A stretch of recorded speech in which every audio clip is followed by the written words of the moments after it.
tulangku mentok-mentok tenturuku mentok layu patutku mentok kuat niponku mentok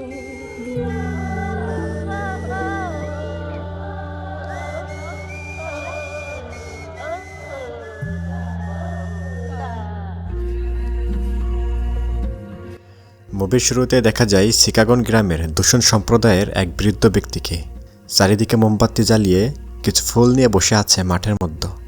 এখন মধ্যরাত, সে পূজা অর্চনা করছিল তাদের দূষণ ভাষায়। এই বৃদ্ধর নাম বোবলিয়ান। বোবলিয়ান জোরে জোরে বলছিল, আপনি জেগে উঠুন, হয়তো আপনি ঘুমিয়ে আছেন, আপনিই আমাদের আশা ভরসা। এটা সুনিশ্চিত বোবলিয়ান তাদের কোনো দেবতাকে ডাকছে, যার কাছে তারা সাহায্য আশা করে। এই পূজা অর্চনার এক পর্যায়ে বোবলিয়ানের পিছনের দিক থেকে এক রহস্যময় নারী কণ্ঠ শোনা গেল। দাঁড়িয়ে আছে নারীটি বোবলিয়ানের ঠিক পেছনে। ফিসফিসানি নারী কণ্ঠে বলছিল, এই ভূমি রক্তপিপাসু, রক্ত দিতে হবে এখানে। বোবলিয়ান জানতে চাই, ভূমি রক্তপিপাসু মানে কি? তাছাড়া আপনি কে? নারী কণ্ঠ বলে ওঠে, এই গ্রামের ভূমি হুমিনদুনে রক্ত চায়। তার রক্ত এই সুকাগুন গ্রামের মাটিতে না দিলে এই গ্রামে কোনো ফসল উৎপাদন হতে দিব না আমি। বৃদ্ধ বোবলিয়ান বিশ্বাস করে নারীকে। বোবলিয়ান জানতে চাই, কে সেই নারী হুমিদুন? তাকে কই পাবো আর কীভাবেই বা তাকে বলে দিব? এবার অদ্ভুত এই নারীর চেহারা দেখা যায়, ভয়াবহ না, তবে তার কথা এবং তার উদ্দেশ্য চরম ভীতিকর। বোবলিয়ানের সামনে এই নারীটা শূন্যে ভেসে অদৃশ্য হয়ে যায়। বোবলিয়ান তাকিয়ে দেখছিল নারীটিকে। পরের দিন সকালে বোবলিয়ান বিরুদ্ধকে দেখা যায়, সে তার ধানের ক্ষেতের মধ্যে দাঁড়িয়ে আছে। খুবই দুশ্চিন্তাগ্রস্ত অবস্থায় সে প্রার্থনা করছিল, হাই, এবছর ভালো ধান ফলেনি, কৃষি নির্ভর গ্রামটার জন্য ভয়ঙ্কর কিছু অপেক্ষা করছে। এটা বোবলিয়ান বুঝতে পারছিল। তাহলে এই গ্রামের মানুষের যত চিন্তা, তাহলে এই কৃষি ক্ষেত নিয়ে। তারা সকলে ভেবেছিল তাদের জমি অভিশপ্ত হয়েছে, এজন্য ভালো পরিমাণে ধান উৎপন্ন হচ্ছে না। এইখান থেকে সিন চলে যায় তাম্বুন শহরে। এখানে একটি সুন্দরী প্রতিযোগিতার অনুষ্ঠান হচ্ছিল জেলাভিত্তিক। গল্পের শুরুর সে হোমিনোদনের প্রতি কৃতজ্ঞ প্রকাশের একটি অনুষ্ঠান হচ্ছে এখানে, এবং কিয়ঙ্গনের কন্যা, যিনি একজন সুন্দরী মহিলাকে বলে দিয়েছিল যেন শিকাগো গ্রামের জমি উর্বর হয় এবং অধিক পরিমাণ ধান উৎপন্ন হয়। এই মেয়েটার নাম ইভ। ইভ হচ্ছে সে হোমিদুনের শেষ বংশধর। ইভের মাকে বলিদান করেছিল ইভের নানা, মানে শিকাগো গ্রামে। তাম্বুন শহরে অবস্থিত জেলাভিত্তিক সেরা সুন্দরী প্রতিযোগিতায় ইভ জয়ী হয়, প্রথম স্থান দখল করে নিয়েছে সুন্দরী প্রতিযোগিতায়। এভাবে সুন্দরী জয়ী প্রতিযোগিতায় জয়ী হওয়াদের মুকুট পরিয়ে দেওয়া হয়। অনুষ্ঠানের শেষে ইভের সাথে কথা বলছিল তার একমাত্র বান্ধবী লিসা। লিসা বলছিল, কাল সকালেই আমরা গ্রামের উদ্দেশ্যে রওনা করব। দেখা যায় পরের দিন সকালে বৃদ্ধ বোবলিয়ান ফসলের জমিতে দাঁড়িয়ে আছে। সে খুবই চিন্তিত, ফসল তো ভালোই হয়নি। সম্পূর্ণ জমিতে সামান্য পরিমাণ ধান উৎপন্ন হয়েছে এবার। বোবলিয়ান তার বিশ্বাস থেকে বুঝতে পারে, হোমিনোদনের শেষ বংশধরকে বলে দিতেই হবে, নাহলে তো ফসল উৎপন্ন হবে না, এই গ্রাম তো অভিশপ্ত হয়ে গেছে।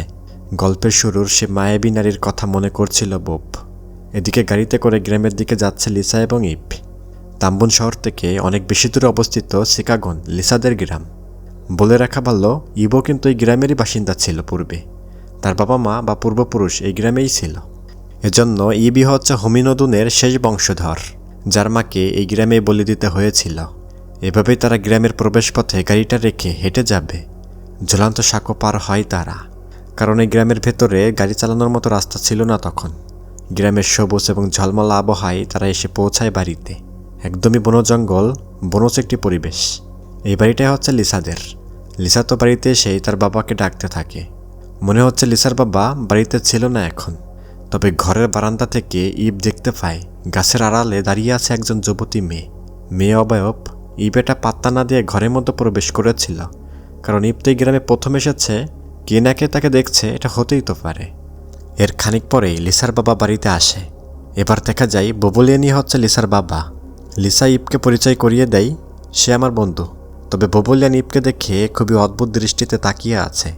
বোবলিয়ান মনে মনে ভাবছে, আমাদের শিকার তো নিজেই এসে ধরা দিয়েছে আমাদের, তার মানে হোমিনোদুনের শেষ বংশধর ইভ।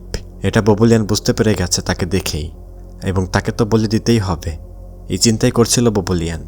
এভাবেই ইভ ঘরের মধ্যে যেয়ে তার ব্যাগপত্র রেখে একটু জিরিয়ে নেয়। এখানে বেশ কিছুদিন থাকবে ইভরা। ঘরের বাইরে বোবলিয়ান কিছু লাকড়ি পুড়িয়ে কয়লা তৈরি করছিল। এই কয়লার আগুন থেকে তারা রাতের শীত উপশম করে থাকে, মানে শেক নেই যাকে বলে। তবে এখানে সে মায়াবী নারী ফিসফিস করে বুবুলিয়ানকে বললে এটাই তোমার শেষ সুযোগ তাকে বলি দেওয়ার জন্য। এই কথাটাই বলছিল বুবুলিয়ানকে। রাতের বেলা গোসল করছিল ইব। এরই মধ্যে ইবের সামনে হাজির হয় অন্য একটি মহিলা। বেশ ভালোই দেখতে তাকে। ইবকে একটা কথাই বলছিল মহিলাটা, তুমি দ্রুত এখান থেকে চলে যাও, দেরি করো না ইব। এটা বলে মহিলাটা যেন অদৃশ্য হয়ে পড়ে। ইব তো কোনো মতে গোসলটা সেরে নেই। ইব তো বুঝতে পারল না কে ছিল এই মহিলা, কাকে সে দেখল। এভাবেই রাতে খাবার খাচ্ছিল তারা। কথায় কথায় লিসা তার বাবাকে বললে ইবের বংশধর এবং প্রয়াত বাবা মানে মৃত বাবা এই গ্রামেরই লোক ছিল, তারা তো এখানেই বসবাস করত। বুবুলিয়ান শুধু জানতে চাই তোমরা কয় ভাই বোন ইব। ইব বলে আমি শুধুমাত্র একাই আছি বেঁচে, আর কেউ নেই আমার পরিবারে। এভাবে খাওয়া শেষ করে ঘুমানোর আগে ইব লিসাকে বলতে থাকে, গোসলের সময় আমার কাছে একজন মহিলা এসেছিল, আমাকে এই গ্রাম থেকে চলে যেতে বলল। সে কেমন যেন হুঁশিয়ারি দিচ্ছে। তাছাড়া প্রথম যখন তোমাদের ঘরে ঢুকলাম তখন দূর থেকে একজন মহিলা আমার দিকে তাকিয়েছিল, কিন্তু ওই মহিলাটাও অদৃশ্য হয়ে যায়। তাহলে এই গ্রামে কোনো সমস্যা আছে নাকি লিসা? লিসা এখানে ফাজলামি করে বলে ওটা তোমার মা হতে পারে, যেহেতু তুমিও সুন্দরী সেও। লিসা বলে তোমার চোখের ভুরুম এগুলো, রাত হয়ে গেছে, ঘুমানো যাক চলো। লিসা ইব ঘুমিয়ে পড়ে, যেহেতু তারা খুবই ক্লান্ত ছিল। পরের দিন সকালে লিসা ইবকে সাথে করে ধানের ক্ষেতের দিকে যাচ্ছে। ঝুলন্ত সাঁকো পার হয়। পুরো এলাকা জুড়ে বিস্তীর্ণ ধানের ক্ষেত। এই গ্রামের প্রধান জীবিকা নির্বাহী ফসল হলো ধান। তারা ধান এবং ভুট্টাই চাষ করে শুধু। ধান নিয়ে তাদের সকল আনাগোনা। লিসা ইবকে সাথে করে ধান কাটার চেষ্টা করছিল তার বাবার ক্ষেতে। এই লোকটার নাম জাইনো। জাইনো হচ্ছে সিকাগন গ্রামের মাতব্বর বা প্রধান। তার বাড়ি ক্ষেতের আশেপাশে আছে। কিন্তু এদিকে লিসার বাবা তো ধান খেতেই ছিল, সেও ধান কাটার কাজ করছিল। বুবুলিয়ান দূর থেকে দেখলো ইবের পেছনে দাঁড়িয়ে আছে সে মায়াবী মহিলাটা, সেই মহিলা যাকে বুবুলিয়ান পূজা অর্চনা করে ডেকেছিল। এই মায়াবী মহিলাকে দূষণ ভাষায় ফিনো বলে ডাকা হতো। ফিনো তো ইবের পিছনে দাঁড়িয়ে আছে, তার নজর শুধু ইবের দিকেই। এই ক্ষেতেরই অন্য পাশ থেকে এই গ্রামের প্রধান জাইনোর ছেলে রন এবং জনিও আছে।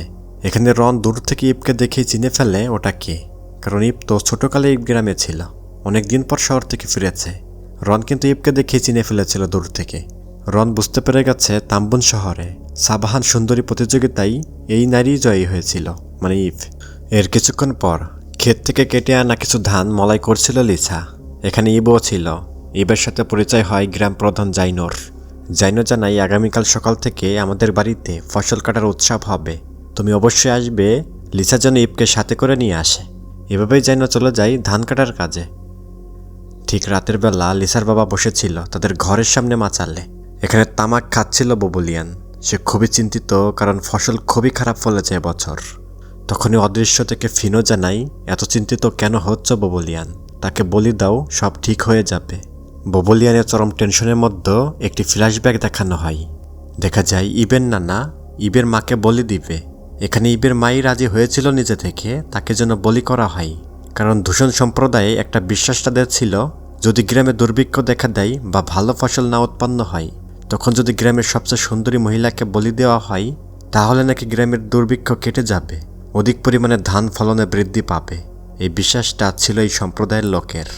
এরই জন্যই ইবের মা বলি হতে চেয়েছিল নিজে থেকে গ্রামের জন্য। এক কথায় এই সম্প্রদায়ের কালো বিশ্বাস থেকে ইবের মা নিজে থেকে নিজে বলি হতে চেয়েছিল, নিজেকে উৎসর্গ করতে রাজি হয়। তার বলি হওয়ার মাধ্যমে যেন গ্রামবাসীরা ভালো থাকে। অস্ত্র হাতে দাঁড়িয়েছিল ইবের নানা। সিন বর্তমানে আসে। দেখা যায় ফিনো বুবুলিয়ানকে বলছে, ইবকে এবার বলি দাও। ইবকে বলি না দিলে এই গ্রাম উজাড় করে দিব আমি, কোনো ফসল উৎপন্ন হতে দেব না, সব কিছু উলটপালট হয়ে যাবে। তাছাড়া ইব তোমার পরিবারের সদস্যও না, তাকে তো বলে দিতেই পারো। তাকে বলে দিলে তোমার কোনো ক্ষতিই হবে না, অথচ গ্রামে ফসলও ভালো হবে, দুর্ভিক্ষও কেটে যাবে। ফিনের এত মায়াবী কথায় বিরুদ্ধ বুবুলিয়ান পাগল পড়া হয়ে যায়। আবার এখানে তামাকও সেবন করেছিল বুবুলিয়ান, এই জন্য মোটামুটি অচেতন হয়ে শুয়ে পড়েছিল এবং জোরে সোরে একটি চিৎকারও করেছিল বুবুলিয়ান। ঘর থেকে লিসা ইব বের হয়।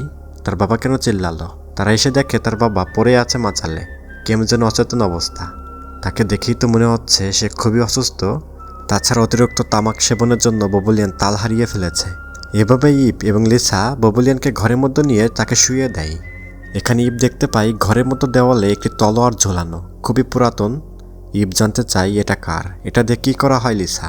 লিসা বলে আমাদের গ্রামের ফসল উৎসবের অনুষ্ঠানে তাছাড়া বিভিন্ন সময় পশু বলি দিতে হয়, সেজন্যই তলোয়ারটা আমাদের বাড়িতে রাখা। পরের দিন সকালে আস্ত গ্রাম প্রধান জাইনোর বাড়িতে ফসলের দাওয়াত। এখানে উৎসব হবে, নতুন ফসল উঠলে তারা এ ধরনের আচার অনুষ্ঠান করে থাকে। লিসা নিজে রেডি হয়, ইবকেও সাজিয়ে দেয়। এভাবেই ববুলিয়ান সহ লিসারা এসে পড়ে জাইনোদের বাড়িতে। গ্রামের প্রায় সকল লোকজন এসেছে এখানে, সকলে কিন্তু তাদের ঐতিহ্যবাহী পোশাক পরেছিল এখানে। গ্রাম প্রধান জাইনোর বড় ছেলে রন সবাইকে উৎসাহিত করছিল। সকল কৃষকদের রন বলছিল আগামী বছর আরও ভালো ফসল ফলাতে হবে। এবার তো তেমন ভালো ফসল হয়নি, এখানে খাওয়া দাওয়ারও কিছু আয়োজন করা হয়েছে। এভাবেই তারা দূষণ বাসায় গানসহ নাচ ফুর্তিতে মেতে উঠেছিল। সন্ধ্যার সময় ইব এক কোনায় বসে আছে।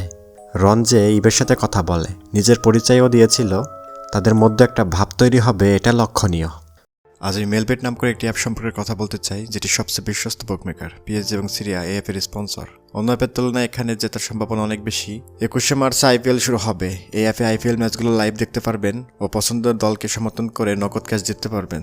এছাড়াও অন্য সমস্ত লাইভ ম্যাচের ফলাফল এবং ম্যাচটি লাইভও দেখতে পারবেন। আপনি স্কোর ভবিষ্যৎবাণী করে বাজিও ধরতে পারবেন, যেমন কোন দল জিতবে, কোন দল কত রান করবে এবং কে সর্বোচ্চ স্কোর পাবে। এবং বিএমডব্লিউ গাড়ি, আইফোন, ল্যাপটপ আর অনেক কিছুর মতো নগদ পুরস্কার জেতার তো সুযোগ রয়েছে। এখানে ক্যাশ গেম আছে, পেলেন যত উপরে যাবে তত বেশি টাকা পাবেন। আরও বিভিন্ন ধরনের গেম তো রয়েছে, আপনি যা খুশি তা বেছে নিতে পারেন। এবং রেজিস্ট্রেশন করার সময় আমার প্রচার কোড কটেজ ব্যবহার করে প্রথমবার জমাতে 12,000 টাকা পর্যন্ত পান ও ফ্রি স্পিন।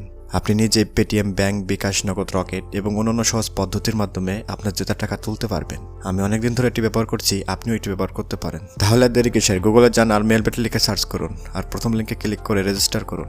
আর রেজিস্ট্রেশন করার সময় আমার প্রোমো কোড কটেজ ব্যবহার করুন এবং বোনাস পান। তবে এখানে রনের বাপ জাইনো দেখলো তাদের উঠানের বাইরে দিয়ে হেঁটে যাচ্ছে মায়াবী নারী ফিনো। জাইনো বুঝতে পারল ফিনো তাদের কাছে বলি চাচ্ছে কোনো মানুষকে। এখানে গ্রামের প্রধান যেহেতু জাইনো, এজন্যই ফিনো জাইনোকে দেখা দেয় বারে বারে। তবে এখানে ভয়ঙ্কর কোনো কিছুই ঘটে না, সাধারণভাবে এই অনুষ্ঠানে শেষ হয়। পরের দিন সকালে গ্রামের কিছু সংখ্যক কৃষক তাদের ভুট্টা ক্ষেত দেখতে এসেছিল। কৃষকগুলো খুবই চিন্তিত, ভুট্টার অবস্থা একদমই ভালো নাই। ভুট্টার গাছ যেন শুকিয়ে গেছে, ভুট্টার ফল পর্যন্ত পচে গেছে। এক কথায় ফসল তো ঘরে তোলার মতো অবস্থা নেই আর।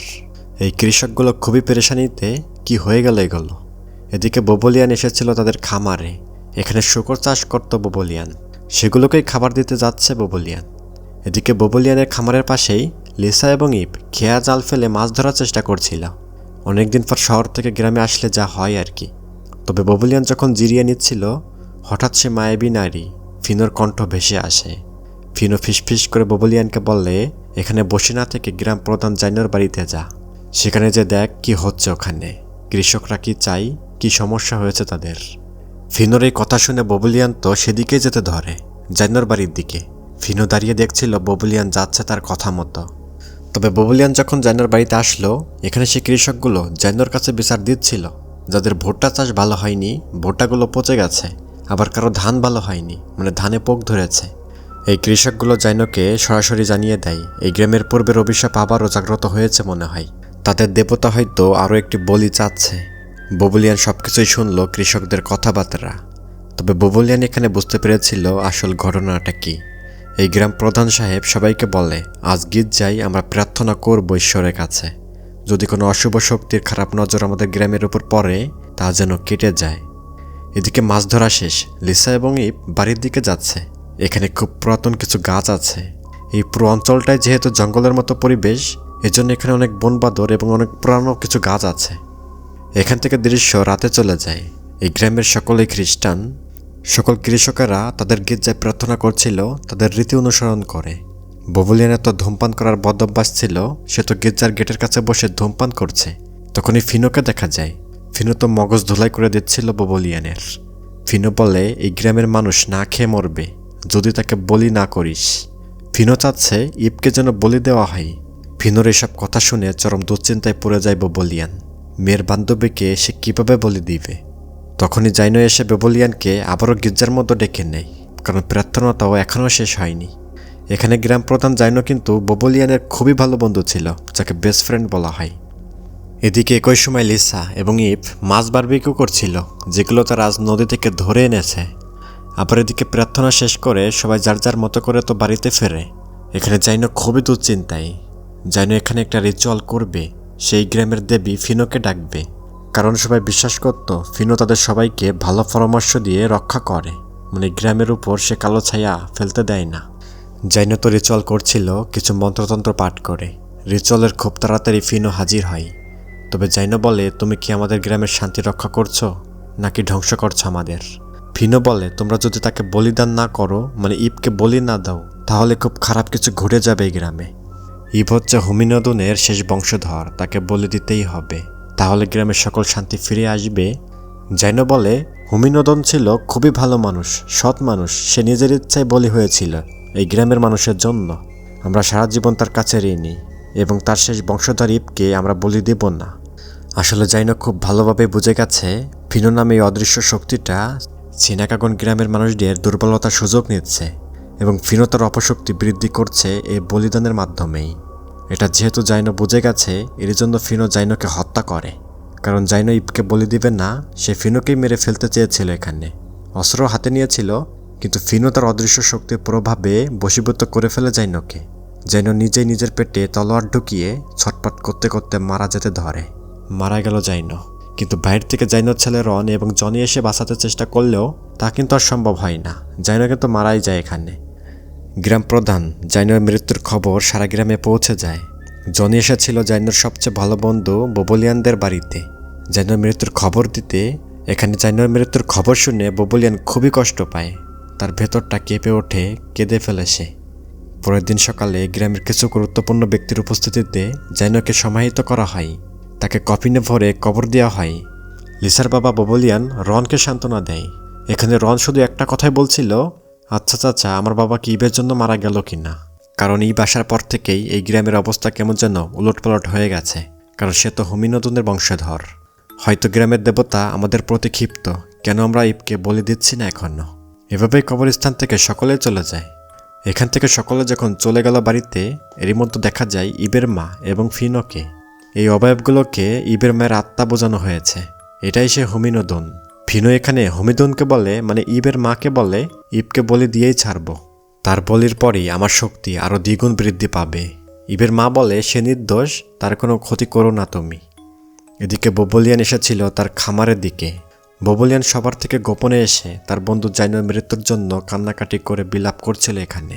যদিও সবার সামনে বোবলিয়ান তার দুঃখ প্রকাশ করেনি, কিন্তু এখানে এসে বোবলিয়ান খুবই কান্না করছিল জাইনোর জন্য। এদিকে জনি এবং রন দেখলো তাদের খামারে মুরগিগুলো মরে গেছে। মনে হচ্ছে কেউ বা কোনো জন্তু সকল মুরগির রক্ত চুষে খেয়েছে। বড় অদ্ভুত ব্যাপার, খামারে একটা মুরগিও জীবিত নেই। এই মুরগিগুলোকে জঘন্যভাবে রক্ত চুষে খাওয়া হয়েছে, এটাই দেখে মনে হচ্ছে এখানে। এদিকে ইব গোসল করছিল, কিন্তু ইব হঠাৎই চিল্লিয়ে ওঠে। সে লিসাকে ডাক দিয়েছিল, লিসা এসে দেখে ইবের গায়ে রক্ত। এখানে ইব তো গোসল করছিল পানি দিয়ে, তা কিভাবে রক্ততে পরিণত হলো? তাহলে কি রনদের খামারে মুরগিগুলোর রক্ত নাকি এগুলো? আর এই রক্তগুলো ইবের গোসলের পানিতে কিভাবে এলো, কে দিল? প্রশ্নটা থেকেই যায়। ইব এখানে খুবই বিচলিত হয়ে পড়েছিল, ভয় পাচ্ছিল। এজন্য লিসা ইবকে বাড়ির পাশের একটি নদীতে গোসল করতে নিয়ে যায়। এখান থেকে ইব গোসল শেষ করে লিসাকে বলে, আমি এখানে থাকবো না লিসা, আমাকে শহরে নামিয়ে দিয়ে আসো, আমি চলে যাব। এখানে আসার পর থেকে সমস্যা হয়েই চলেছে। এখানে ইব খুব ভয় পাচ্ছে এবং তার মন খারাপের লক্ষণ বোঝা যায়। এদিকে বোবলিয়ান বাঁশ কেটে একটি চকি বানাচ্ছে, সম্ভবত এই চকিতে কাউকে বেঁধে বলি দেওয়া হবে।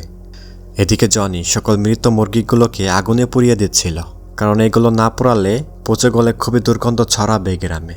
তবে জনি দেখলো তার সামনে অদ্ভুত এক নারী দাঁড়িয়ে আছে। আমরা তো জানি এটা ফিনো। ফিনো জনিকে বলে, ইব এইসবের কারণ, তাকে ধরো এবং বলি দাও, তাহলেই এই গ্রাম শান্ত হবে।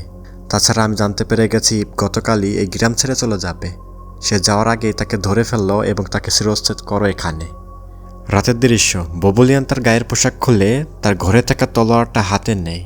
তলোয়ারের শান দিচ্ছে বোবলিয়ান, খসখস শব্দ হচ্ছে। ইবের তো ঘুম ভেঙে যায় শব্দে। ইব ঘর থেকে বের হয়, শব্দটা কিসের? ইব দেখলো এক ভয়ঙ্কর দৃশ্য। লিসার বাবা বোবলিয়ান তলোয়ার ধার দিচ্ছে, তার সামনে দাঁড়িয়ে আছে ফিনো, এক মায়াবী নারী। ফিনো বলছে, আজ রাতে ইবকে হত্যা করো, তাকে বলি দাও। ইব কিন্তু এই কথাগুলো শুনে নেই। ইব বুঝতে পারে এখানে আর এক মুহূর্ত থাকা নিরাপদ নয়, এখনই পালাতে হবে আমাকে। ইব তো সত্যি পালাতে চেষ্টা করেছিল, ঘর থেকে বের হয়ে দৌড়ে পালাচ্ছে ইব। এদিকে বোবলিয়ান সম্পূর্ণ প্রস্তুত ইবকে হত্যা করার জন্য। জনি রনকে সাথে নিয়ে আরও কিছু গ্রামবাসীদেরকে সাথে করে বোবলিয়ানের বাড়ির দিকে যাচ্ছে। তাকে সবটা খুলে বলতে, মানে ইভকে ধরে বলে দিতে হবে, এগুলোই বলবে।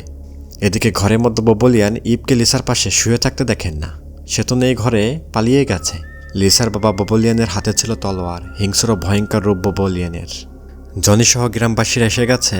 তারা বলল, আমরা জানি জাইনোকে কে মেরেছে এবং গ্রামের সকল অশান্তি কার জন্য। তারা নিশ্চয়ই ইবের কথাই বলছিল। ববলিয়ান বলে, ইব পালিয়েছে, তাকে খুঁজে বের করো। সবাই হন্য হয়ে ইবকে খুঁজতে বের হয়। পেলেই তো তাকে হত্যা করে গ্রামের অভিশাপ দূর করা হবে। এদিকে ইব রাতের নিকষ অন্ধকারের মধ্য দিয়ে দৌড়ে যাচ্ছে। অচেনা জায়গায় কোনো পথই তো তার চেনার নয়। পালিয়ে যাওয়া খুবই কষ্টসাধ্য হবে এটা। ইব ববলিয়ানের শুকরের খামারের পেছন দিয়ে যাচ্ছে। সেখানে সেই গাছটা দেখতে পাই ইব। আজ এই নদীতেই তারা মাছ ধরেছিল, আর এই নদীর পাড়ে একটি বড় গাছ আছে। জায়গাটা একটু নিচু খাদের মতো। ইব তো সেই বিশাল গাছের শিকড়ের মধ্যে লুকিয়ে পড়েছিল। ববলিয়ান সহ বাকিরা এখানেও এসে পৌঁছায়, কিন্তু তারা ইবকে সত্যই খুঁজে পেয়েছিল না, কারণ সে তো গাছের শিকড়ের মধ্যে। ইবের ঠিক মাথার উপরে গ্রামবাসীরা, সকলের হাতেই মশাল। কতটা আতঙ্কিত এবং ভয়ঙ্কর মুহূর্ত তা একবার চিন্তা করুন। এখন যদি ইব ধরা পড়ে তাহলে ইব শেষ, তাকে বলে দেওয়া হবে। তবে এখানে হঠাৎ ইবের মায়ের রূপী হুমিনোদনকে দেখা যায়। হুমিনোদন ইবকে বলে, এখন এখানেই লুকিয়ে থাকো, সূর্য ওঠার আগে এখান থেকে পালাবে। তা অনেক খোঁজার পরও যখন ইবকে খুঁজে পাওয়া গেল না, গ্রামবাসীরা এখান থেকে অন্য কোথাও খুঁজতে চলে যায়। কিন্তু এরই মধ্যে লিসা এসে পড়ে, কারণ লিসা জানতো ইব এখানে আসতে পারে, কারণ আজ মাছ ধরার সময় ইব তো এখানে এসেছিল।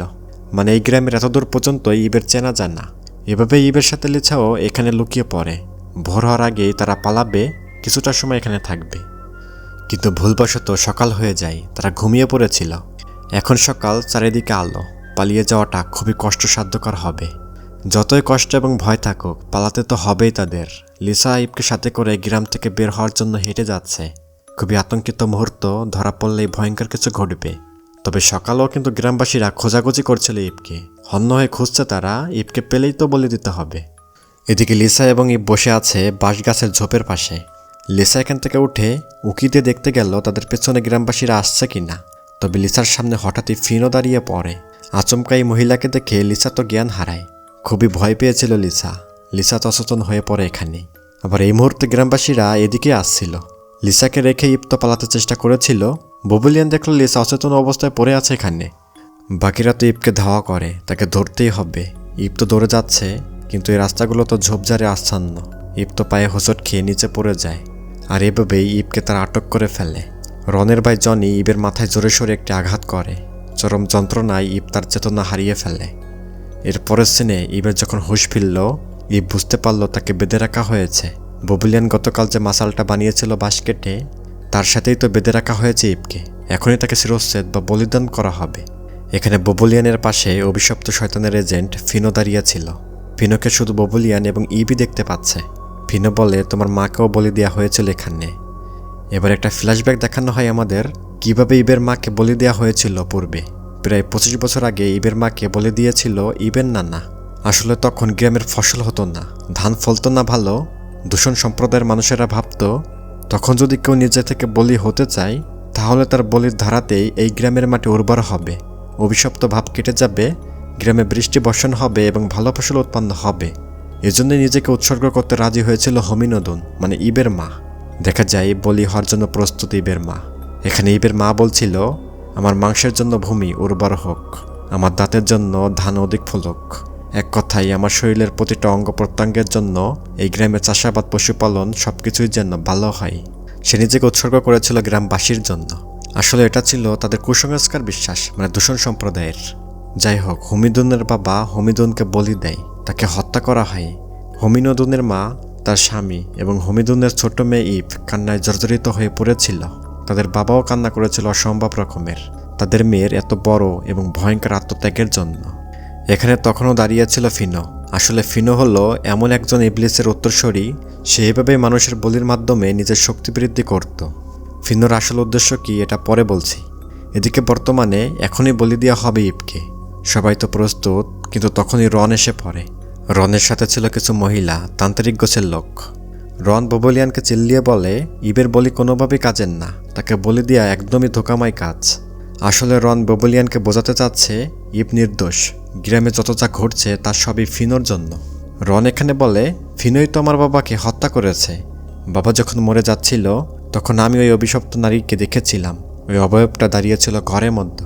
আমার বাবা মৃত্যুর আগে ইশারা দিয়ে দেখিয়েছিল ওখানে ফিনো দাঁড়িয়ে আছে। তখনই ববুলিয়ানের রূপ ভয়ঙ্কর হতে নেয়। ববুলিয়ান এক কোপে ফিনোর গলা ফেলে দেয়। ফিনো এভাবে তার শক্তি প্রয়োগ করতে পারে না, অদৃশ্য হয়ে যায় ফিনো। আসলে রনের কথা বিশ্বাস করেছিল ববুলিয়ান। ববুলিয়ানের খুবই ভালো বন্ধু ছিল জাইনো। জাইনো যেহেতু ববুলিয়ানের বন্ধু এবং জাইনোকে মেরে ফেলেছে ফিনো, তাই প্রচণ্ড রাগে ববুলিয়ান ফিনোকে শেষ করে দেয়। তখনই গ্রামে বৃষ্টি আরম্ভ হয়। গ্রামবাসীরা বুঝতে পারল গ্রাম থেকে অভিশাপ মুক্ত হয়েছে। অদৃশ্য শক্তির ভয়াবহ তাণ্ডব আর নেই এখানে। ইবকে বাঁধন খুলে দেওয়া হয়। তার প্রতি সবাই শ্রদ্ধায় লুটিয়ে পড়ে, কেননা সে নির্দোষ। তার মা তো নিজেকে বলি দিয়েছিল গ্রামের শান্তির কথা চিন্তা করে। এই ঘটনার পর গ্রামে ধান চাষ ভালো হয়। সব ধরনের চাষাবাদ তো ভালো হয়, অধিক ফলন হয়, কোনো ক্ষতি লক্ষ্য করা যায় না। সবাই খুবই শান্তিতেই ছিল।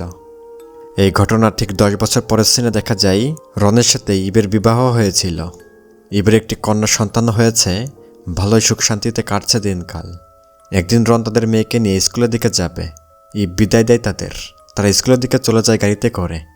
তাছাড়া গত 10 বছরে এই গ্রামে কিন্তু রাস্তা হয়েছে, পাকা রাস্তা।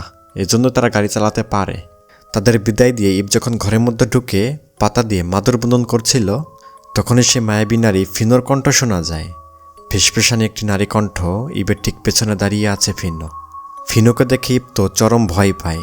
ইবের চরম ভয় মিশ্রিত আতঙ্কের মধ্য দিয়েই মুভির গল্পটা শেষ হয়। এবার বলি ফিনোকে। আসলে এই মুভিটা মালয়েশিয়ান এবং ইন্দোনেশিয়ান দূষণ ভাষার দূষণ সম্প্রদায়ের প্রথম মুভি। এটা একটি মিথ বা সত্য ঘটনা হতে পারে বা নাও হতে পারে। এটা সম্পূর্ণ কাল্পনিকও হতে পারে। এটা দূষণ সম্প্রদায়ের একটি মিথ যাকে বলে, মানে লোককথা, লোকমুখে থাকে এই ঘটনাগুলো। সেখান থেকে এই মুভিটা তৈরি করা হয়েছে। মালয়েশিয়ান এবং ইন্দোনেশিয়ায় এই দূষণ ভাষায় এবং এই সম্প্রদায়কে নিয়ে কোনো মুভি তৈরি হয়নি। এটি ছিল তাদের প্রথম মুভি, যেটা জনপ্রিয় হয়েছে। নেটফ্লিক্সে আগুন ঝরিয়েছে এটাই। তাছাড়া এই দূষণ সম্প্রদায় ফিনোকে তাদের দেবতা বলে জানত। তারা ফিনোকে পূজা করত তাদের ফসল উৎপন্ন হওয়ার জন্য, গ্রামের সুখ শান্তির জন্য। কিন্তু তারা জানতো না ফিনো তাদের ভুল পথে চালিত করত। আসলে ফিনো একজন খারাপ অভিশপ্ত কালো শক্তি বা ভয়ঙ্কর কোনো জিন, যে নিজের লাভের জন্য মানুষকে বলি দেওয়ার জন্য উস্কানি দিত গ্রামবাসীদের। তা কেমন লেগেছে ভিডিওটা জানিয়ে দিন কমেন্টে। লাইক তো করতেই পারেন, শেয়ার করিয়েন বন্ধুদের মাঝে। এখানেই বিদায় নিচ্ছি, ভালো থাকবেন।